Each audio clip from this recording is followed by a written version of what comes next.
To start off, we created a logo that would straight away establish our chosen genre, this being horror. We thought of horror-related titles using the colours black and red to connote death. A boiling kettle then fades into shot. In these opening shots, we purposefully positioned the camera as to have good framing for the credits to appear. In this case, we left specific space for the text next to the kettle, so not covering the object. We chose this household object as to represent our male protagonist as being working class and making his actions seem very ordinary. We used a close-up shot to hold significance to the building tension the boiling water represents. The diegetic sound of the kettle boiling, starting off quiet and slowly getting louder, creates suspense and tension. The sound gets introduced before the kettle is visible. This disorientates the audience from the onset as they question what the sound is and where it is coming from.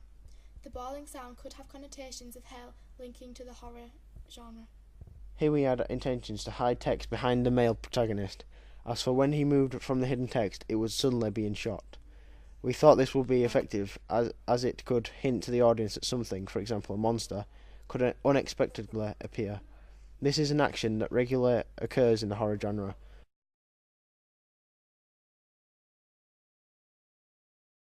The close-up shot of the radio being switched on highlights the significance of the song being played and draws attention to this action. We chose a song about death, a cover of Knocking on Heaven's Door by Bob Dylan. We use this as it's an ironic song and also hints to the audience what is going to occur later on in the film. We decided to use red props, such as the apron and the sofa, to connote blood and danger. Also, we got the male actor to wear plain and ordinary clothes to represent his lack of status and importance. The close-up shot of the phone screen highlights the importance of who's calling, showing he has loved ones and a family who care for him, adding more background to the character. Similarly, the close-up of the call failed alert on his phone is shown to be significant to the narrative as he can't contact anyone and is consequently alone. The phone is drawn attention to as it symbolises the link with the normal world. The screen is shown very close up to show that the call has failed, isolating him and putting him in a vulnerable position. We added a call fail sound as to alert the audience to the fact he is isolated and suggests disruption. The diegetic sound of the phone ringing then comes in. This would appear odd as the call he had just tried had failed. We thought adding in a phone ring would put the audience on edge, as it is a familiar horror convention used in films such as The Ring, where the antagonist uses this as a way of taunting the intended victim. For the other end of the phone, we voice recorded someone heavy breathing, creating a disturbing sound which is shown to be effective in the successful horror The Grudge. Then we included a close-up of the protagonist to show the actor's confusion to the mysterious phone call, making him appear emotionally empathetic to the audience as they can see exactly how he's feeling.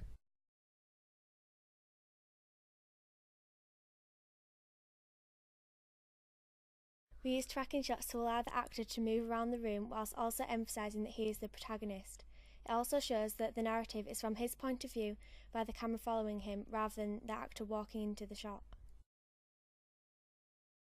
We got the actress to wear black to connote death and danger.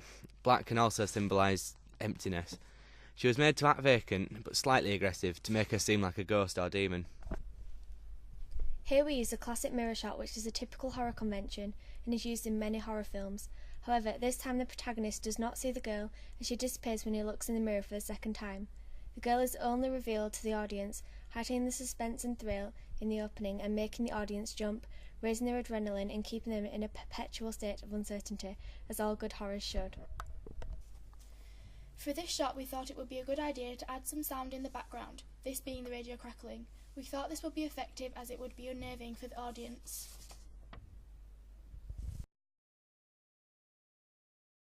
Next, we had a close-up of the fixed boiler reminder for the protagonist.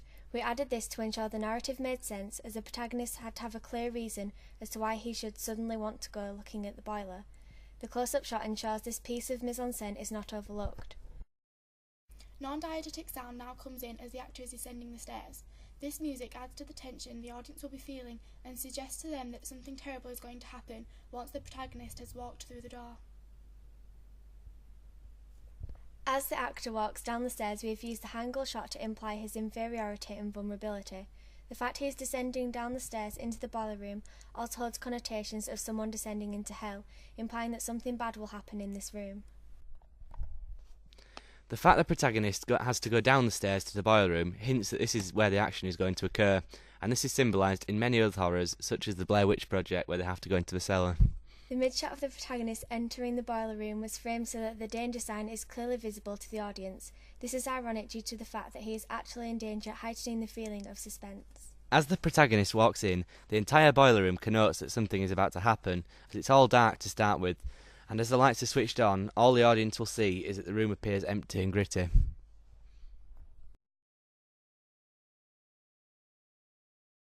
The red colour of the boiler has been intensified in editing of the shots to increase the feeling of danger and creates tension for the audience. We decided to use a close-up of the protagonist's face lit up in torchlight with flickering blackouts to disorientate the audience. This focuses on the actor's reactions rather than the background, and it implies that there could be something behind him. The torchlight being only on the actor's face is to make the audience unsure as to what is in the rest of the room. As the background is in darkness, the fear is that there could be something behind him. Then there is a quick close-up tracking shot to reveal the girl. Here the music crescendos to jolt the audience as the antagonist's eyes suddenly open. We decided on the title Hotel Bedlam. The word Bedlam is significant as it's related to an asylum and its position below the line. This could suggest the hotel in the film is being built on an old asylum. The red colour symbolises hell and has connotations of death and danger. We took inspiration from Downton Abbey's opening titles, which is used to show a division and is something we wanted to achieve. The reason we only showed the actor's hand at the end was because it was more effective and mysterious, causing more questions in the audience as to what had happened. The torch revealed the hand slowly as it rolled to create suspense in the audience.